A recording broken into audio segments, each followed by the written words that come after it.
Jai Hind dosto. Once again, I'm here with the next chapter, that is the second chapter of Geography for class 6th NCERT textbook. दोस्तों, अभी मैं आप लोग के सामने इस टेक्स्ट बुक को पढ़ूंगा, उसके बाद उसे समझाऊंगा इन हिंदी लैंग्वेज.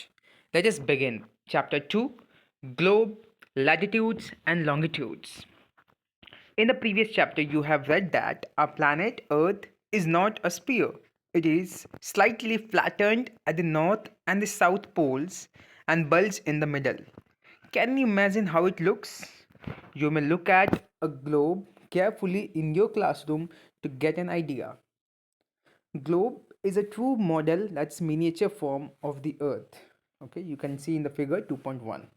तो जेंटलमैन, इस पैराग्राफ में ये बता रहा है कि आपने इससे पिछले चैप्टर में ऑलरेडी पढ़ लिया है कि जो पृथ्वी है वो कंप्लीटली स्फीयर नहीं है. कहने का मतलब है वो गोलाकार नहीं है, गेंदाकार नहीं है. वो actually north and south pole में थोड़ा फ्लैटेंड है और बीच में यानी कि इक्वेटर के पास वो थोड़ा सा बल्ज हुआ हुआ है ना. तो ये जो है, जो भी अर्थ का जो फॉर्म है, जो मिनिएचर फॉर्म है, उसको हम लोग ग्लोब बोलते हैं. ठीक है, जो कि बनाया गया है. हालांकि इसका जो शेप है वो जियोड है, हमने प्रीवियसली चैप्टर में पढ़ा है. ओके, नेक्स्ट पैराग्राफ में globes may be of varying size and type. Okay, big ones which cannot be carried easily, small pocket globes, and globe like balloons which can be inflated and are handy and carried with ease. The globe is not fixed. It can be rotated on the same way as a top spin or a potter's wheel is rotated. On the globe, countries, continents, and oceans are shown in their correct size. दोस्तों, ये बता रहा है कि globe जो है कई प्रकार के होते हैं. मतलब हम लोग उसको छोटे छोटे ग्लोब भी होते हैं जो पैकेट में लेके घूम सकते हैं, या फिर इतने भी होते हैं जो बैलून, जो कम्प्लीटली बैलून की तरह फूल जाए, है कि नहीं. और कुछ ऐसे भी होते हैं जो जिसको हम लोग कैरी नहीं कर सकते हैं क्योंकि इतना वो भारी होते हैं या फिर बड़े होते हैं. ठीक है. तो ग्लोब जो है वो फिक्स नहीं होता है, वो मतलब घूमते रहता है, रोटेट होता है अपने स्पिन पर, अपने जगह पर, या फिर अपने एक्सिस पे आप कह सकते हैं, है ना. तो वो उसके लिए व्हील बनाया जाता है. और उसके बाद क्या है, ग्लोब पे क्या दिखाया जाता है, ग्लोब पे कई देश, मतलब हाँ देश, महाद्वीप एंड समुद्र दिखाए जाते हैं. Next paragraph. It is difficult to describe the location of a point on a sphere like the earth. Now the question arises as how to locate a place on it. We need certain points of reference and lines to find out the location of places. You will notice that a needle is fixed through the globe in a tilted manner, which is called its axis. 2 points on the globe through which the needle passes are two poles, that's North Pole and South Pole. The globe can be moved around this needle from west to east just as the earth moves. But remember, there is a major difference. The real earth has no such needle. It moves around its axis, which is an imaginary line. दोस्तों, इस paragraph में क्या बता रहा है, ठीक है, कि हम मतलब किस तरह से लोकेशन को पॉइंट करेंगे. अगर हम कहीं रह रहे हैं, है ना, अगर प्लैनेट अर्थ पे हम कहीं भी हैं तो उस लोकेशन को कैसे पॉइंट आउट करेंगे. ठीक है. तो इस पॉइंट आउट करने के लिए हमें जो है कुछ रेफरेंस लाइन लेना पड़ेगा. मतलब देखा जाए तो कुछ आधार मान के चलना होगा कि ठीक है ये लाइन यहाँ पे एग्जिस्ट करती है कि नहीं. तो सबसे पहले हम ये देखेंगे कि जो ग्लोब है वो घूमता, हल्का सा टिल्ट हुआ है ना, टिल्ट होकर घूमता है. तो जो झुका हुआ ग्लोब है उसको हम लोग बोलते हैं एक्सिस. ठीक है, जो झुकाव बना हुआ है उसको हम लोग एक्सिस बोलते हैं. अगर हमने उसको मतलब सोच ले कि north pole and south pole से अगर हम एक सुई की नोक के माध्यम से कुछ घुसा दें, है ना, उस तरीके से, तो वो बन जाता है हमारा एक्सिस. ओके. तो जो दो पोल्स के थ्रू मतलब पास होता है, नॉर्थ एंड साउथ पोल. लेकिन एक्चुअल में जो अर्थ है, अर्थ पे ऐसा कोई कुछ नहीं है जो मतलब पास होता है कि नहीं, वो इमेजिनरी लाइन है. आगे चलते हैं दोस्तों. नेक्स्ट पैराग्राफ में another imaginary line running on the globe divides it into two equal parts. This line is known as equator. The northern half of the earth is known as the northern hemisphere and the southern half of the half is known as southern hemisphere. तो यहाँ क्या कह रहा है कि एक और imaginary line है जो कि हमारे पृथ्वी को दो भागों में, दो बराबर भागों में बांट देता है. एक होता है, उस लाइन को क्या बोलते हैं, इक्वेटर. ओके. सो उसके जो ऊपर हो गया वो क्या हो गया, नॉर्दर्न हेमिस्फीयर. जो नीचे हो गया वो हो गया southern hemisphere. Okay. Next, they are both equal halves. Therefore, the equator is an imaginary circular line and is a very important reference point to locate places on the earth. All parallel circles, okay, from the equator up to the poles are called parallels of latitudes. Latitudes are measured in degrees. तो दोस्तों जैसे कि मैंने आपको पहले बताया था कि ये जो दोनों भाग है नॉर्दर्न एंड साउदर्न हेमिस्फीयर दोनों बराबर है ना। तो तो ये जो इक्वेटर है वो इमेजिनरी लाइन है ना, जो कि बहुत इंपॉर्टेंट एक रेफरेंस पॉइंट है, उसकी मदद से मतलब हम कोई भी पॉइंट को लोकेट कर सकते हैं अर्थ पे। ओके, तो ये जो कई कई जितनी भी लैटिट्यूड्स हैं इसको हम लोग मतलब ये पैरेलल हैं, क्योंकि मतलब एक दूसरे से कभी मिलती नहीं है ये लाइनें, है ना, जो कि पोल्स तक जाती रहती हैं, मतलब बढ़ती जाती हैं देखा जाए तो। ओके ये आप देख सकते हैं ये लैटिट्यूड्स है किस तरह से, देखिए बीच में इक्वेटर है, then 20 degree north, 40 degree north, 60 degree north and 80 and then therefore north pole. Again same numbering goes in the southern hemisphere also till the south pole. ठीक है, और ये जो है हम लोग देखिए डिग्रीज में मेजर करते हैं लैटिट्यूड्स को। आगे चलते हैं। The equator represents the 0 degree latitude. Okay, since the distance from the equator to either the poles is 1/4 of circle around the earth, it will measure 1/4 of 360 degree, that is 90 degree. Thus 90 degree north latitude marks the north pole and 90 degrees south latitude marks the south pole. तो ये क्या कह रहा है दोस्तों कि that equator है उसको हम लोग 0 डिग्री मान के चलते हैं। ठीक है, और उसके ऊपर और नीचे जाने में 1/4 लगता है। अगर हम लोग अगर पूरे गोलाकार, अगर पूरे पृथ्वी को एक गोला माने तो देखा जाए तो अगर हम इक्वेटर से चलना शुरू करते हैं टुवर्ड्स नॉर्थ या साउथ पोल तो हम 1/4 डिस्टेंस ही क्रॉस करते हैं उस पूरे सर्कल का, है ना। तो इसलिए उसको 90 डिग्री ही, मतलब 360 को अगर हम लोग 4 से डिवाइड करेंगे डेफिनेटली वी गेट 90 डिग्री। तो इसीलिए 90 डिग्री नॉर्थ पोल को भी कहा जाता है और 90 डिग्री साउथ पोल को भी कहा जाता है। Okay, with the reference with the north and S respectively. Okay, next. As such, all parallels north of the equator are called north latitudes. Similarly, all parallels south of the equator are called south latitudes. तो ठीक उसी वजह से क्या होता है कि जो भी जितने भी parallels latitudes हैं नॉर्दर्न हेमिस्फीयर में तो उसको हम लोग नॉर्थ लैटिट्यूड्स बोलते हैं, और जितने भी लैटिट्यूड्स साउदर्न हेमिस्फीयर में हैं एंड साउथ ऑफ इक्वेटर है तो उसको हम लोग साउथ लैटिट्यूड्स बोलते हैं। यहाँ तक किसी को डाउट नहीं, आई होप सो, है कि नहीं। The value of each latitude is therefore followed by either the word north or south. Generally, this is indicated by the letter N or S. For example, both Chandrapur in Maharashtra, India, and Belo Horizonte in Brazil, that's South America, are located on parallels of about 20 degree latitude, but the former is 20 degree north of the equator and the latter is 20 degrees south of it. We therefore say that Chandrapur is situated at 20 degree north, that's N latitude, and the Belo Horizonte is situated at 20 degrees south, okay, latitude. We see in the figure 2.2 that that as we move away from equator the size of the parallels of latitude decreases. तो gentlemen ये paragraph बहुत important है, यहाँ पे ये बता रहा है कि जो भी वैल्यू ऑफ लैटिट्यूड है उनको मतलब जो नंबर या डिग्रीज जो हमने पढ़ा था, डिग्री में मेजर होता है राइट लैटिट्यूड्स, तो उसके बाद नॉर्थ या साउथ लिखा रहता है ताकि इससे हमें ये पता चले कि वो जो डिग्री है वो किस दिशा में है, नॉर्दर्न हेमिस्फीयर में है या फिर साउदर्न हेमिस्फीयर में है। ठीक है, और एन एस से तो यहाँ पे देखिए एग्जांपल दिया हुआ है कि चंद्रपुर जो महाराष्ट्र इंडिया में लोकेटेड है उसका, और जो बेलो हॉरिजॉन्टे ब्राज़ील में है उसका, दोनों का 20 डिग्री ही लैटिट्यूड है, लेकिन फ़र्क इतना है कि जो जो हमारे भारत में है वो नॉर्थ में है और जो ब्राज़ील में है that is in southern okay hemisphere, that's all. तो ये था इस पैराग्राफ में। और एक और चीज़ यहाँ पे पॉइंट रह गया मेरे दोस्तों, दैट जैसे जैसे हम लोग इक्वेटर से दूर जाते हैं टुवर्ड्स पोल्स की तरफ, तो उस जो पैरेलल्स का जो साइज़ है ना, अगर वो पूरा उसका सर्कमफेरेंस देखा जाए एक पैरेलल लाइन का, तो वो जो है डिक्रीज़ होते रहता है ना, इसीलिए वो जाके साउथ पोल या नॉर्थ पोल पे जाके एक महज एक पॉइंट बन के रह जाता है। आगे चलते हैं।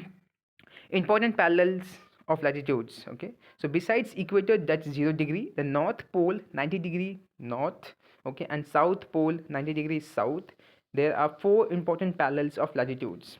Okay, so which are those? Tropic of Cancer, that's 23.5 degree north in the northern hemisphere. Tropic of Capricorn, 23.5 degrees south in the southern hemisphere.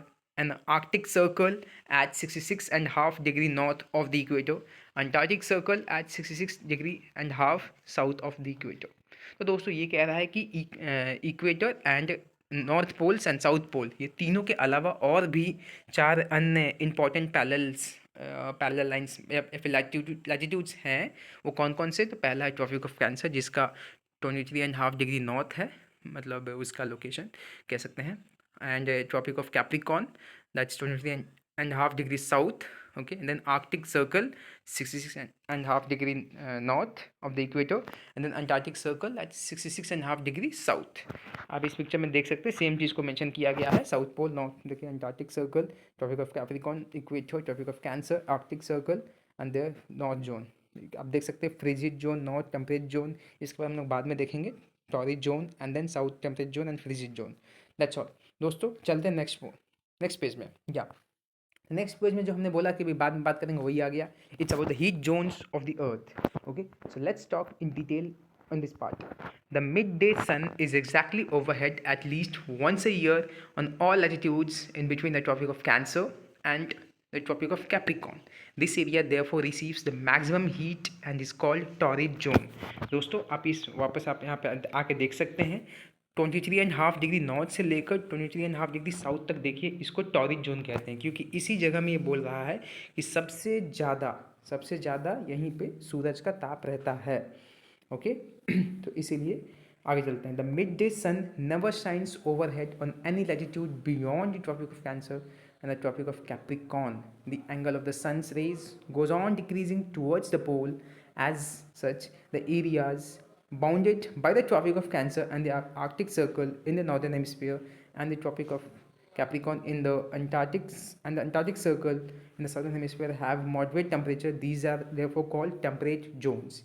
दोस्तों मैं एक और चीज़ बता दिया था आपको पहले कि टॉरिड जोन जो है, मतलब यस, ट्रॉपिक ऑफ कैंसर से लेके ट्रॉपिक ऑफ कैप्रिकॉर्न तक सूरज का जो ताप है डायरेक्टली गिरता है हमारे पृथ्वी पर, ठीक है, लेकिन डायरेक्टली मतलब ओवरहेड देखा जाए तो इन 90 डिग्री एंगल बनाते हुए डायरेक्ट गिरता है, लेकिन उसके ऊपर यानी कि 23 डिग्री नॉर्थ के ऊपर एंड 23 डिग्री साउथ के नीचे कभी भी डायरेक्ट सूरज का ताप नहीं गिरता है। ओके, और ये भी कहा गया है कि जो मतलब उस टॉरिड जोन के जो बाद अगला जो जोन है हीट जोन, उसको टेम्परेट जोन कहते हैं। क्यों? क्योंकि उसमें मॉडरेट गिरता रहता है, ठीक है, मतलब उसका जो सनरेज है वो 90 डिग्री ना होकर थोड़ा स्लाइंटली गिरता है, इस कारण से वहाँ का ताप जो है मॉडरेट ही होता है या फिर ठंडा हो जाता है, और पोल तक जाते जाते तो और भी ठंडा हो जाता है। That's all. अगले देखते हैं। Areas lying between the Arctic Circle and the North Pole in the Northern Hemisphere and the Antarctic Circle and the South Pole in the Southern Hemisphere are very cold. ये उसी last zone की बात कर रहे हैं मेरे दोस्तों, frigid zone, जहाँ पे एकदम कम्प्लीटली ठंडा ही होता है। Okay, it is because here the sun does not rise much above the horizon, therefore it was always slanting and provide less heat there. Okay, these are therefore called frigid zones or the very cold. तो यहाँ पे क्योंकि कभी भी जो सूरज का प्रकाश है कभी भी मतलब डायरेक्ट नहीं गिरता, स्लाइंटली या फिर कभी गिरता, हॉरिजन से निकलता ही नहीं है, मतलब देखा जाए तो कभी कभी मतलब उसमें वहाँ पे उदय होता ही नहीं है सूरज। ऐसा भी कभी समय होता है तकरीबन है ना 5-6 महीने तक कि सूरज ही उदय नहीं होगा वहाँ पे तो इसलिए वहाँ पे जो पूरा बर्फ़ जमा रहता है, फ्रिजिड जोन। ओके, इससे पहले हम लोग अगले टॉपिक पे चले मेरे दोस्तों, इस आप पिक्चर को देख लीजिए, है ना, ये देखिए यहाँ पे भी नॉर्थ पोल दिखाया है, साउथ पोल दिखाया है, इस पे डिग्रीज अलग है। तो चलिए इसको पढ़ते हैं, what is this and how it is made. Okay, beginning from what are longitudes. Okay, to fix the position of a place it is necessary to know something more than the latitude of the place. Okay, you can see for example that Tonga Islands in the Pacific Ocean and the Mauritius Islands in the Indian Ocean are situated on the same latitudes, that is 20 degrees south. मेरे दोस्तों इससे पहले जब हमने Brazil and India का लिया था तो उसमें भले ही एंगल सेम थे लेकिन हेमिस्फीयर अलग थे, है कि नहीं, नॉर्थ एंड साउथ रिस्पेक्टिवली, ऐसे था ना। लेकिन यहाँ पे क्या है, यहाँ पे एंगल भी सेम है, दैट्स 20 डिग्री, एंड हेमिस्फीयर भी सेम है, साउदर्न। ओके, सो तो ये क्या कह रहा है कि हमें मतलब लैटिट्यूड्स के अलावा और भी कुछ चीज़ चाहिए किसी चीज़ को लोकेट करने के लिए, इजंट इट, क्योंकि मेयरली लैटिट्यूड की वजह से देखेंगे तो यहाँ पे सेम लैटिट्यूड्स में भी दो जगह है या फिर उससे अधिक भी हैं, बहुत सारे हैं, है कि नहीं। एग्जाम्पल में देखिए दिया हुआ है क्या, tonga islands in Pacific ocean and Mauritius islands in the Indian ocean, दोनों का जो है 20 डिग्री साउथ में ही सिचुएटेड है कि नहीं। Okay, we must find out how far east or west these places are from a given line of reference running from the north pole to the south pole. These lines, okay, of references are called meridians of longitude. तो ये दोस्तों ये क्या कह रहा है कि हमें मतलब पता होना चाहिए कि वो किसी एक पॉइंट से किस ईस्ट दिशा में कितना है और या फिर वेस्ट दिशा में कितना है। तो वो पता करने के लिए हमें पहले वो एक लाइन डिसाइड करना होगा, है कि नहीं। तो उस लाइन को हम लोग बोलेंगे क्या, मेरिडियंस ऑफ लॉन्गिट्यूड्स। तो यानी कि ऐसे लाइनें जो कि पृथ्वी को ईस्ट या वेस्ट में डिवाइड करे, उसको हम लोग क्या बोल सकते हैं, उसको बोल सकते हैं लॉन्गिट्यूड्स। ठीक है, अब अगले पेज में चलते हैं। अब देख सकते हैं आप इस पिक्चर में मतलब किस तरीके से लॉन्गिट्यूड्स जो है बनी है। 0 डिग्री लिखा हुआ है, लेकिन देखिए लाइन जो है नॉर्थ पोल से साउथ पोल तक बनी हुई है, क्योंकि ये जो है एक तरह से डिवाइड कर रहा है कि नहीं। आप कोई भी लॉन्गिट्यूड लेकर उठा सकते हैं, वो जो है डेफिनेटली उसको डिवाइड किया हुआ है। चलिए आगे चलते हैं दोस्तों। ओके, नेक्स्ट यहाँ पे क्या है, and the distances between them are measured in degrees of longitudes. Each degree is further divided into minutes and the minutes into seconds. Okay, they are semicircle and the distance between them decreases steadily polewards until it becomes zero at the poles. Okay, where all the meridians meet. दोस्तों ये क्या कह रहा है कि जो भी मतलब नंबर हम लोग लिखते हैं तो वो डिग्रीज में मेजर होंगे। ठीक है, जो भी डिजिट्स होंगे तो वो that is in degrees. Okay, and then उसी डिग्रीज़ को मतलब अगर हम लोग और डिवाइड करेंगे तो मिनट्स आ जाता है। तो डेफिनेटली 1 डिग्री में 60 मिनट्स होते हैं एंड इन 1 मिनट 60 सेकेंड्स। तो उस चीज़ को ध्यान में रखना है। एंड द सेमी सर्कल्स जो है कि नहीं, और जो पोल्स की तरफ उनके बीच का जो डिस्टेंस है, मतलब अगर दो लॉन्गिट्यूड्स के बीच का जो डिस्टेंस है वो कम होते जाता है पोल्स की तरफ। ठीक है, मतलब पहले वो काफ़ी दूर होंगे और फिर जैसे जैसे पोल के पास जाएंगे तो उनका डिस्टेंस जो है कम होता रहेगा और पोल पे जाने के बाद बिल्कुल मिल जाएंगे, यानी कि सारे के सारे लॉन्गिट्यूड पोल्स पे मिलते हैं, नॉर्थ पोल और साउथ पोल दोनों पोल्स पे। ठीक है, आगे चलते हैं। Unlike parallels of the latitude all meridians are of equal length. ठीक है, जो लैटिट्यूड्स का था उनका जो लंबाई उतना बराबर नहीं था, है ना। हमने देखा था कि वो मतलब पोल्स की तरफ जाकर उनका लंबाई डिक्रीज हो रहा था, लेकिन यहाँ पे ये बता रहा है कि उनके लंबाई बिल्कुल बराबर होंगे सबका। Okay, thus it was difficult to number the meridians, hence all countries decided that the count should begin from meridian which passed through the Greenwich, okay, where the British Royal Observatory is located. The meridian is called the prime meridian. Its value is 0 degree longitude, and from it we count 180 degree eastward as well as 180 degree westward.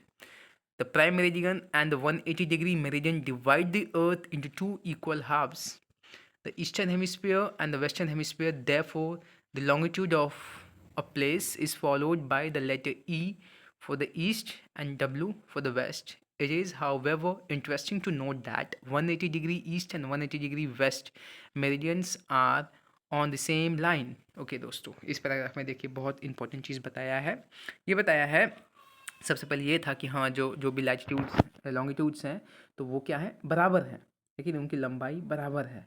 तो उनको number करना बहुत ही मुश्किल था, है ना। लेकिन फिर भी हम सारे देशों ने मिलकर ये डिसाइड किया कि जो भी मेरिडियन है ना ग्रीनविच को क्रॉस कर रहा है, ग्रीनविच एक जगह है जो कि ब्रिटिश रॉयल ऑब्जर्वेटरी वहाँ पे रखा हुआ है, यहाँ पे होता है। ठीक है, तो उस जगह से जो भी मेरिडियन पास कर रहा है या फिर जो भी लॉन्गिट्यूड पास कर रहा है, हम उसको क्या बोलेंगे, उसको बोलेंगे prime meridian.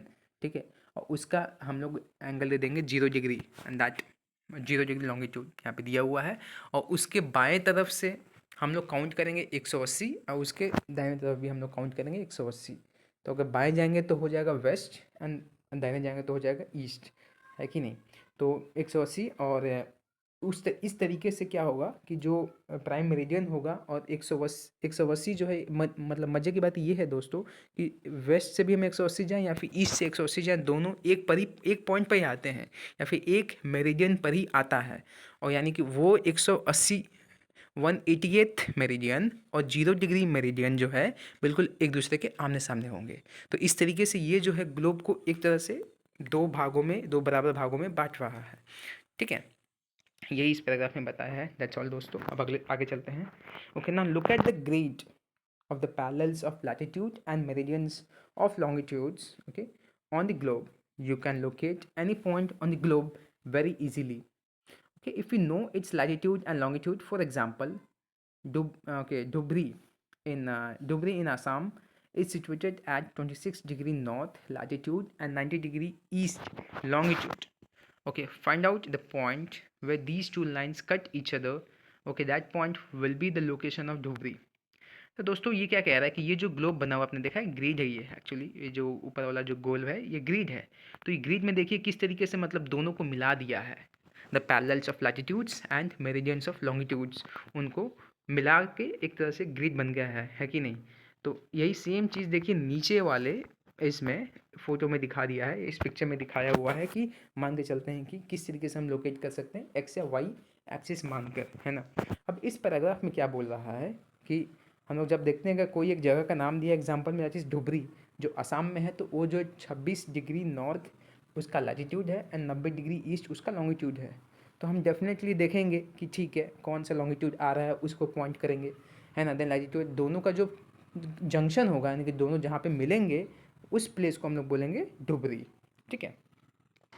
To understand this clearly, draw equidistant vertical and horizontal lines on a paper. Okay. Level the vertical rows with numbers and the horizontal rows with letters. Okay.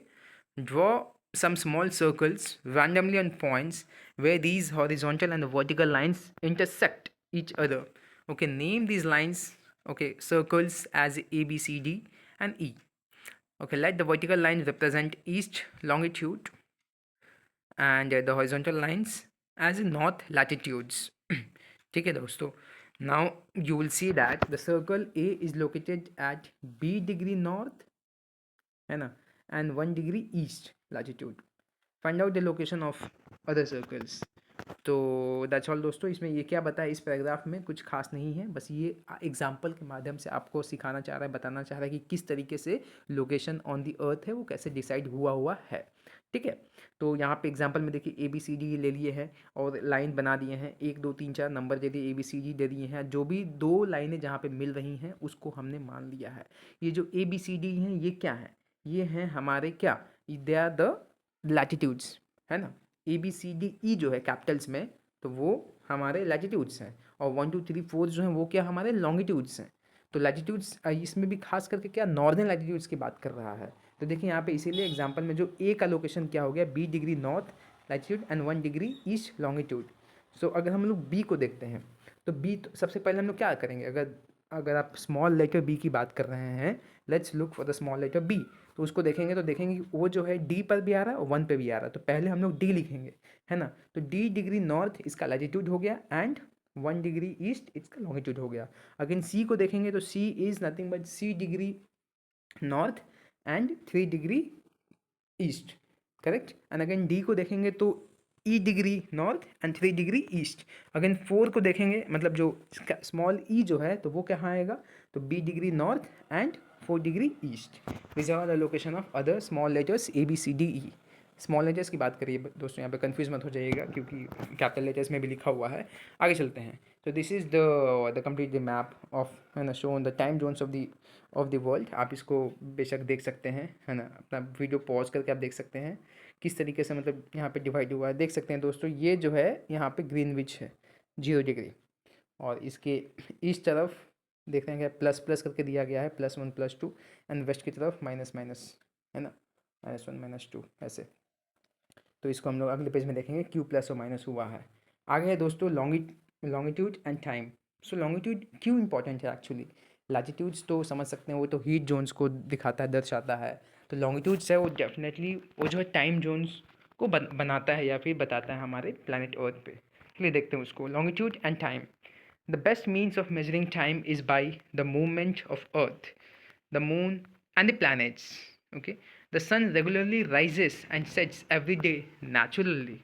Correct. It is the best timekeeper throughout the world. Local time can be reckoned by the shadow cast by the sun, which is the shortest at moon and longest at sunrise and sunset. तो दोस्तों ये क्या कह रहा है कि हमको हमारे पास सबसे अच्छा या सबसे बेहतर अगर कोई क्लॉक है, घड़ी है, तो क्या है, सूरज है कि नहीं। क्योंकि सूरज सदियों से हमेशा ही मतलब उदय होता है, हमें दिखता हुआ उदय होते हुए और अस्त होते हुए दिखता है ना। तो उसी को हमने नेचुरल क्लॉक बोला है। तो उसी माध्यम से अगर हम लोग पूरे पृथ्वी को ही मान लेते हैं, है ना, एज पूरे पृथ्वी को, प्लैनेट को मान लेते हैं, तो किस तरीके से सूरज कब कब आ रहा है, कितना लंबा शैडो बन रहा है, उसका परछाई मतलब कितना बन रहा है, उस माध्यम से हम लोग टाइम डिसाइड कर सकते हैं। अगले पैराग्राफ में देखते हैं। When the prime meridian of Greenwich has the sun at the highest point in the sky, all the places along this meridian will have midday or noon. तो ये क्या कह रहा है कि जब भी प्राइम मेरिडियन यानी कि 0 डिग्री ग्रीनविच मीन टाइम पर अगर सूरज बिल्कुल सर के ऊपर है ना, एट 90 डिग्री, तो उस दौरान क्या होगा कि अ, तो उस मेरिडियन पे जो है हम लोग बोलेंगे कि दोपहर के 12 बज रहे हैं, that is the mid day.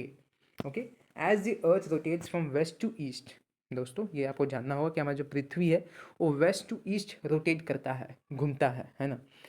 And those places each of Greenwich will be ahead of Greenwich time and those of the west will be behind it. अब आप समझ पा रहे होंगे कि क्यों पिछले पेज में -1 था ईस्ट की तरफ एंड +1 था वेस्ट की तरफ।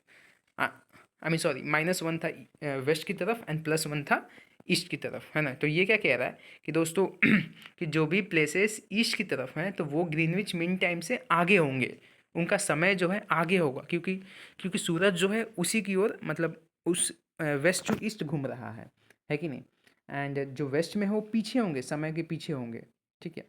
The rate of difference can be calculated as follows. The earth rotates 360 degree in about 24 hours, which means 50 degree an hour और 1 डिग्री इन 4 मिनट्स। दोस्तों ये क्या कह रहा है कि अर्थ जो है 360 डिग्री घूम रहा है 24 घंटे में, तो इसका ये मतलब है कि 15 डिग्री घूम रहा है वो 1 घंटे में, है ना, या फिर 1 डिग्री घूम रहा है वो 4 मिनट में। अगर इसको हम लोग डिवाइड करके हम लोग निकाल सकते हैं, है ना, 360 को 24 से डिवाइड करेंगे तो आ जाएगा हमें 15, है ना। उस माध्यम से हमने फिर उसको 60 से डिवाइड करके 4 मिनट्स में ला दिया है, ठीक है दोस्तों। Thus, when it is 12 noon at Greenwich, the time at 15 degree east of Greenwich will be 15 into 4, that's 60 minutes. So 1 hour ahead of the Greenwich time, which means 1 p.m. तो ये क्या कह रहा है कि अगर 12 बज रहा है ग्रीनविच मीन टाइम में, GMT, है ना, तो उसके जो है क्या है, जो 15 डिग्री ईस्ट दिशा में, है ना, 15 डिग्री ईस्ट दिशा की ओर अगर हम लोग आते हैं तो 15 गुना 4 इसलिए यहाँ पे हुआ है मेरे दोस्तों, क्योंकि आपको पता है कि 1 मिनट मतलब 4 मिनट में 1 डिग्री, है कि नहीं। तो इसलिए यहाँ पे हम लोगों ने कितना कितना मिनट है, कितना डिग्री है, 15 डिग्री है, तो 15 डिग्री को हमने 4 से गुना किया तो वो आ गए 60 मिनट्स। तो 60 मिनट्स या फिर 1 घंटा वो आगे होगा ग्रीनविच मीन टाइम के। तो अगर 12 बज रहा है तो 1 बजेगा कब, जब 15 डिग्री होगा। तो but at 15 degree west of Greenwich at the time will be behind Greenwich time by 1 hour. Okay, it will be 11 a.m. Okay, similarly at 180 degree it will be midnight when it is 12 noon at Greenwich. तो ये क्या कह रहा है दोस्तों कि अगर हम लोग वेस्ट दिशा की ओर जाते हैं 15 डिग्री, तो वो हम लोग 1 घंटा पीछे चल जाएंगे, करेक्ट। तो अगर 12 बज रहा है GMT में, तो फिर 11 बजेगा कहाँ, वो 15 degree west of the Greenwich में। सिमिलरली जब जो 180 डिग्री यानी कि बिल्कुल ग्रीनविच के अपोजिट है, तो 12 बज रहा होगा मध्य रात्रि में, है कि नहीं दोस्तों। अब आगे चलते हैं। At any place a watch can be adjusted to read 12 o'clock when the sun is at the highest point on the sky when it is midday. Okay, the time shown by such a watch will give the local time for that place. You can see that all the places on a given meridian of longitude have the same local time. Okay, तो दोस्तों ये क्या बता रहा है कि हम अपने घड़ी को अपने सूरज को देखते हुए हम लोग एडजस्ट कर सकते हैं कि ठीक एकदम 12 बजे, जब मतलब हमें टाइम नहीं मालूम है, जस्ट इमेजिन। ओके, तो जैसे ही सूरज हमारे सर के ऊपर आ रहा है तो हम उसको मान लेंगे कि 12 बज रहा है अभी, और वो बिल्कुल सही होगा ऑलमोस्ट। ओके, हालांकि हालांकि अभी हम लोग आगे जानेंगे क्यों मतलब फेरबदल हो सकता है, लेकिन ऑलमोस्ट सेम ही होगा। Okay, so why do we have the standard time, यही क्वेश्चन जो है आपको समझा देगा मेरे दोस्तों, हमें स्टैंडर्ड टाइम क्यों होना चाहिए। आप देखें यहाँ पे छोटा हमारा इंडिया का मैप दिख रहा है, 68 degree east, okay, and then 97 degree east, मतलब दोनों, एंड देन सेंटर में दिख रहा है 82.5 डिग्री ईस्ट। ये क्या है, इसको चलिए पढ़ते हैं। The local time of places which are on different meridians are bound to differ. For example, it will be difficult to prepare a timetable for trains which cross several longitudes. In India, for instance, okay, there will be a difference of about 1 hour and 45 minutes in the local times of Dwarka in Gujarat and Dibrugarh in Assam. It is therefore necessary to adopt the local time of some central meridian of a country as the standard time for the country. Okay, in India, longitude 82.5 degree east, okay, is treated as the standard meridian. The local time at this meridian is taken as the standard time for the whole country. It is known as the Indian Standard Time, that is IST. मेरे दोस्तों ये कह रहा है कि अब हमें देखिए कई मेरिडियंस, हम किस मेरिडियंस की बात कर रहे हैं, वी आर टॉकिंग अबाउट या द मेरिडियंस जो भी हमारे पृथ्वी पर होती है ना, मतलब नॉर्थ पोल से लेकर साउथ पोल तक वो लंबी लंबी लाइनें खींची गई हैं ना, है कि नहीं, जो कि वेस्ट एंड ईस्ट में मतलब डिवाइड करती हैं। तो वो मेरिडियंस अगर अलग अलग जगह पे हैं, इसका मतलब सूर्योदय सूर्यास्त अलग अलग टाइम पे होगा, है कि नहीं। तो हमारा जो हम एक एग्जांपल ले रहे हैं इंडिया का, तो इंडिया का देखा जाए तो तकरीबन 1 घंटा 45 मिनट का डिफरेंस होता है। कहाँ के? द्वारका गुजरात में और डिब्रूगढ़ आसाम में, क्योंकि दोनों जो फादर मोस्ट हैं, तो इन दोनों में मतलब हालांकि अरुणाचल प्रदेश है ना, तो अरुणाचल प्रदेश भी उधर आता है, the most eastern most state है ना। तो दोनों में मतलब तकरीबन मान के चलिए कि 2 घंटे का समय डिफरेंस आता है, तो उसको हमें एक मानना होगा, क्योंकि अगर एक देश में एक ही मतलब इंडियन रेलवे चलता है, राइट, ऐसा थोड़ी है कि यहाँ पे मतलब बंगाल में बंगाल रेलवे चलता है, हाँ, तो पूरा जगह मतलब इंडियन रेलवे ही चलता है। तो इंडियन रेलवे का जो टाइम टेबल है वो मिसमैच हो सकता है, फ्लाइट्स वगैरह के टाइम टेबल वो मिसमैच हो सकते हैं, अगर सबके टाइमिंग्स अगर अलग मान लिया जाए तो, है ना। तो इसलिए हमने क्या मान लिया कि जो सेंटर ऑफ हमारे जो कंट्री है इंडिया का, वो ऑलमोस्ट 82.5 डिग्री में आता है, तो उसको हमने मान लिया standard meridian, that is Indian standard time हमारे लिए है। ओके, हम आगे चलते हैं दोस्तों। अब लास्ट पैराग्राफ रह गया है ये देखिए एग्जाम्पल दिया हुआ है। Kabir lives in a small town near Bhopal, he tells his friend Alok that okay they will not be able to sleep tonight. A day and night cricket match between India and England had started at 2 p.m. in London. This means that the match would begin at 7:30 p.m. in India and finish well into the night. Do you know what is the time difference between India and England? तो दोस्तों ये क्या बोल रहा है देखिए, कबीर जो है एक छोटे से गांव में रहता है भोपाल के पास, तो अपने दोस्त आलोक को बताता है ओके दैट वो आज रात सोएगा नहीं। क्यों? क्योंकि मतलब उसके मैच चल रहा है इंडिया एंड इंग्लैंड के बीच, है ना। तो 2 p.m. यानी कि लंदन में, है ना, लंदन की बात कर रहे हैं, यहाँ पे लिखा हुआ 2 p.m. In London.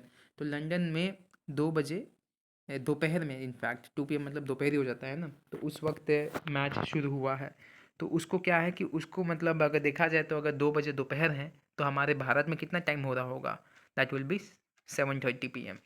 Okay, and और वो जो है वो रात में ख़त्म होगा मैच, क्योंकि देखा जाए तो हम लोग लंदन से कितना, यहाँ पे देखिए पूछा question, do you know what is the time difference between India and England. तो ऑब्वियसली ये तो साफ जाहिर हो गया है कि अगर लंदन में 2 बज रहा है और हमारे यहाँ 7:30 बज रहा है, इसका मतलब दोनों को माइनस कर देंगे ना, 7:30 - 2 कर देंगे तो कितना आएगा 5:30। इसका मतलब हम लंदन से 5 घंटे 30 मिनट आगे हैं।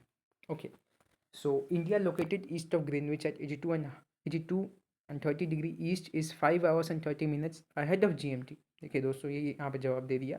So it will be 7:30 p.m. in India when it is 2 p.m. noon in London. Okay, so some countries have a great longitudinal extent and so they have adopted more than one standard time. For example, in Russia, there are as many as 11 standard times.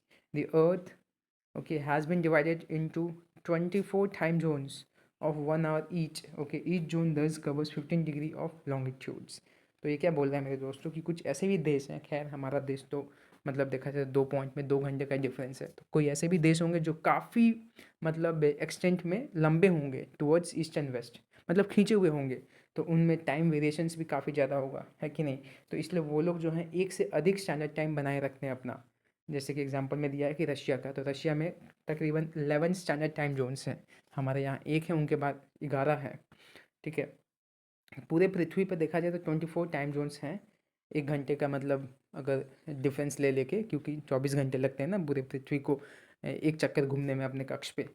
तो 15 degrees of longitude each. बस इतना ही था मेरे दोस्तों आज के लिए। I hope इस चैप्टर में कोई भी आपको डाउट हो तो प्लीज़ कमेंट। Thank you.